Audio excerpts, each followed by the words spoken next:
We know how the current industrial food system contributes to climate change, causing environmental destruction and impacting people, animals, and food sovereignty. So next up, we watch and we see how industrial food farming impacts chickens and the environment and how we can do less harm with the Cage-Free SA campaign. It really, how you can support depends on what you're able to do. We don't want to be prescriptive or too prescriptive because we understand that people have different circumstances. So we don't say you have to go out and buy free range eggs at so and so a store, because we understand that for lots of South Africans, that price tag is far too high. It just doesn't make sense for you to support in that way. So what we try to do is have people support from the inside out by putting their voices to something that has policy change. So the best way for you as a consumer to get involved is to ask your local retailer, or a hotel that you really like, a restaurant that you really enjoy going to, if they have any cage-free policies in place, or if they are planning to put in place a cage-free policy. You can also ask them where they source their eggs from. That's usually a very good teller of what type of eggs you're receiving. So that's one way that as an individual, you can go and do that. I would say that people should look for the customer service number and contact for anywhere that they want to kind of ask these questions. So take that step, and we're happy to support people with that. We usually ask people to do that when we start campaigning. It's one of the best ways to get the attention of a corporate target. Be okay with you not being able to make the change now. The way that eggs are produced throughout our country and many other countries is a much bigger issue than just us as consumers. It's an issue of how, as a group, as a society, we've decided how farming should take place. We've decided that farming needs to be industrial and looks at different animals and different beings that we receive goods from as products. And if you're able to learn more about it and really shift that perspective, then you're already well on the way to making an internal change that has ripple effects and making bigger changes. So please don't feel disheartened. Don't feel like you have to break the bank to buy free range eggs. That's not it. What you should be doing is just taking a step back and say, what can I learn about this? What can I learn and what can I share? And how can I make a difference within a group? So that's it. Counteracting the industrial food system means we need to change the way we farm. Sustainable small-scale farming models like agroecology and permaculture adapt to local needs and environmental conditions. So let's join Ludwe Majiza of the Vunekaya Permaculture.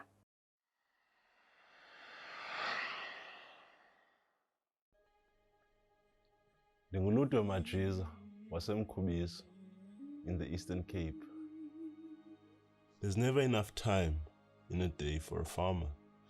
So the saying goes something like, the early bird catches the worm.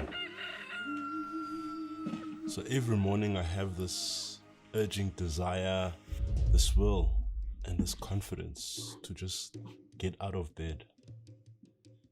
I really feel like I have a nation to feed.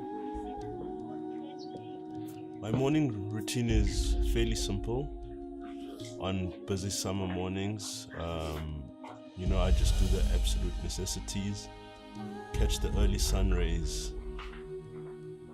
We're in the eastern parts of Southern Africa, so we have pretty early mornings. I'll have my variety of herbal teas. I'll add some organic produce in there, for medicinal benefits. This is all before I start connecting with the world. Every other household around these parts has a small garden. Not all of them are thriving, but I just believe every morning you should spend 5 minutes, at least 5 minutes, in your garden. Now this is all done on my way to work. Now the trip down as I go to work, is so engaging. It's bliss. It's powerful. As a permaculturist, I get the opportunity to live and breathe permaculture. And on my way to the farming fields, I'm either passing some form of livestock, could be a wild animal, a great healthy river, and just beautiful mountain backdrops. This kind of gives me a great tone, a great sense of belief in what I'm doing. Working with nature is my passion.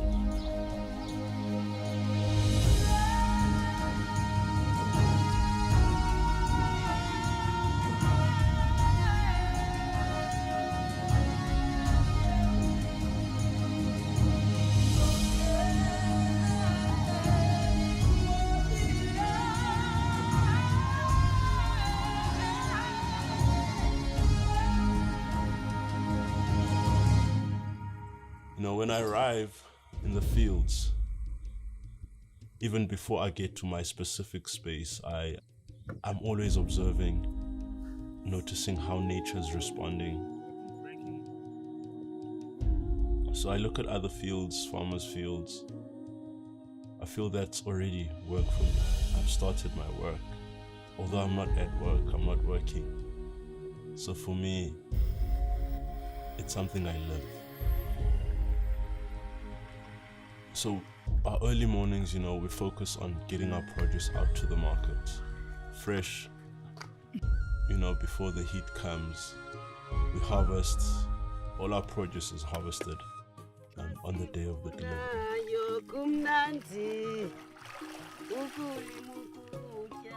delivery. Our days, now that we are delivering our vegetables every day, are quite compact.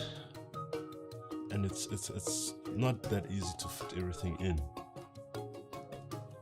With all this going on, very important to give the educational part of farming to the team.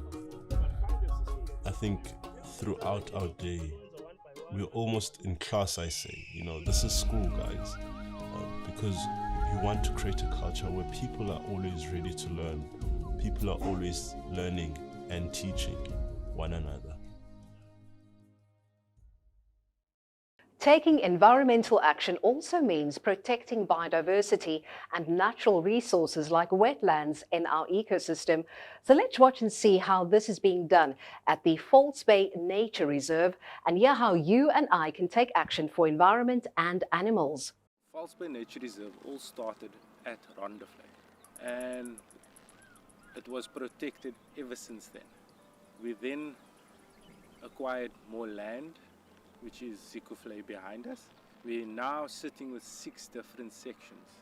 Slangetjebos section, Rondevlei section, Zikuflei section, Strandfontein section, Sunwolf section, and Pelican Park section. The False Bay Nature Reserve has been given a Ramsar status as well. Ramsar is an international convention to highlight important wetlands as habitat for bird life all over the world. This is the first Ramsar site in an urban area. It is a major milestone for False Bay as it is internationally recognized as important.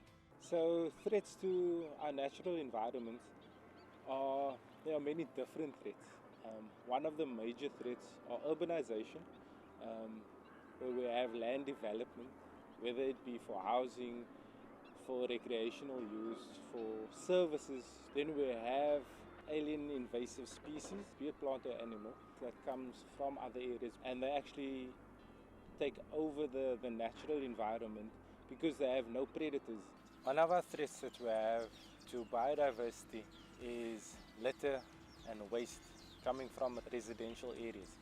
As you can see, our wetlands actually fills up with waste, and there's nowhere for it to go. It's not going to decompose, it's not going to disappear. The only way of removing it is physically getting into our wetlands, and we need to remove it ourselves. It's very costly and it's detrimental to biodiversity. There are birds that live on our wetlands. It's very easy for them to actually pick up plastic particles, ingest it, and it never digests. They actually die because they have plastic in their gut. So one thing that I can suggest we all try and do, and we all really make it a part of our lifestyle, is to reduce, reuse, recycle, or refuse plastic. Thank you for joining us today as we looked at the people and organizations taking action for social and environmental justice to protect the environment, of course, the planet and its resources, and to protect people's rights and livelihoods. Join us again next week as we explore the environmental world and learn how people are working to save our planet and fight the system that is killing it. Goodbye. Don't leave the tap dripping. Don't leave the tap dripping. Don't leave the tap dripping. Dripping, dripping.